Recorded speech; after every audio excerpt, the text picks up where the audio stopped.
Hello साथीहरू, स्वागत छ मेरो मिनी ब्लगमा। आज चाहिँ मेरो ब्लग स्टार्ट हुँदैछ दिउँसोदेखि। आज मलाई यो कुर्ता चाहिँ मेरो सानीमाले ल्याइदिनु भएको थियो। म देखाउँदैछु कि गिफ्ट हेर्नु न कस्तो राम्रो छ है। ग्रिन कलरमा साउन आउँदैछ नि त, सानीमाले साउन्डको स्पेसल भनेर ल्याइदिनु भएको। थ्याङ्क यू सो मच सानीमा। अनि नानीले पनि भन्दैछ कसले ल्याइदिएको चाची, यो कस्तो राम्रो स्टिकर भनेर देखाउँदैछ।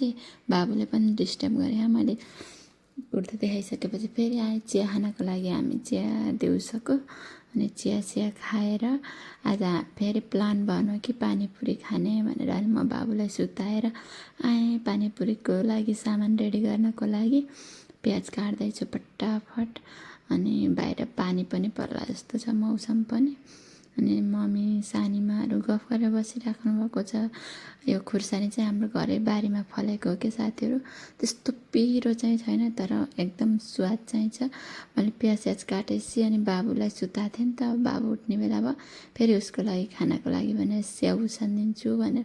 हजुरहरूले कसरी उसान्नुहुन्छ? म चाहिँ कचौरामा स्याउलाई राखेर कुकरमा थोरै पानी राख्छु अनि सिटी लगाइदिन्छु। हेर्नु न, स्याउ पनि पाकेर रेडी भयो। स्याउ पाके सँगसँगै मैले यता पुरी पुऱ्याउन लाएँ पानीपुरीको लागि। अनि अब हामी छौँ नि, अब घरमा सबै बनाएपछि खाँदा त मिठो पनि हुन्छ। त्यही भएर मैले एक कमला पानी पुरी बनाइसकेँ। त्यसपछि पानीपुरीको लागि मसला रेडी पार्दैछु। मैले हातले मोल्दिएँ आलु, बदम, चाउचाउ, प्याज, खुर्सानी, कागती हालेर। त्यसपछि मैले रेडी बनाउँछु पुरीहरू। हामी चाहिँ बाहिर त्यति खाँदैनौँ कि घरमै बनाइन्छ प्राय। अब घरमा बनाएको राम्रो पनि हुन्छ, हेल्दी पनि हुन्छ भन्ने हुन्छ नि त। अब कहिलेकाहीँ बजारमा नि कहिलेकाहीँ खाइन्छ भनौँ, नखाने पनि होइन, तर एकदम कहिलेकाहीँ हो। तर प्राय चाहिँ हामी घरमै खान्छौँ। अब घरमै बनाएको टेस्टी पनि लाग्छ मलाई। अब बाहिर जाने त्यति टाइम पनि हुँदैन। अब घरमा बनाएपछि सबै फ्यामिलीसित बनाएर खाँदा मिठो पनि हुन्छ। मैले पानीपुरी बनाएर सानीमालाई र मम्मीलाई लगिदिएँ। यता मेरो लागि पनि पानी रेडी पार्दैछु। मम्मीलाई र सानीमालाई दिएको मिठो छ भन्नुभयो। म पनि खान्छु, अब टेस्ट गर्छु कस्तो रहेछ भने। बाबुले हेरिरहेको, त्यतिखेर बाबुलाई दिएको चाहिँ मुख मिठाउँदै छ कि अरू चिज चाहिँ नखाने, यस्तै पायो भने चाहिँ कति छिटो मुख मिठो बनाउँछ। अनि हेर्नु नि साथीहरू, यो अचार लाए सँगसँगै पानीको केही भरै हुन त बर्खामा यस्तै हो। कपडा धोएर सुकाएको पानी पऱ्यो अनि उठाएँ अनि फेरि लगाएर सुकाएँ। अहिले घाम लाएर हेर्नु मौसम कस्तो क्लियर देखेको छ। अब खाएर मात्र त भएन नि साथीहरू, भाँडा पनि धुनै पर्यो भनिन्छ नि त।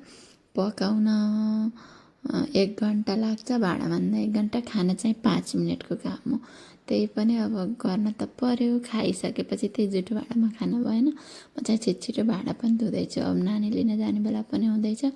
बाबु पनि रोइरहेको के, ऊ सुत्ने टाइम पनि भइसक्यो। मसँग गफ गर्दै भाँडा धुँदैछु।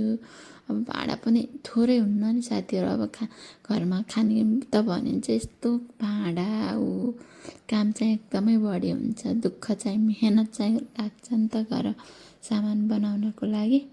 मैले अब भाँडाहरू धोइधाइ पारेर बाबु सुताएर अनि फेरि आज चाहिँ अलिक ढिला भयो कि नानीलाई स्कुल लिन। तर स्कुटरमा गएँ। स्कुटरमा गइसकेपछि बाटोमै रोकेँ कि बाटो अलिकति खराब छ कि नानीको स्कुल जानेनिर। अनि त्यहाँबाट म हिँड्दै गएँ, नानीलाई लिएँ।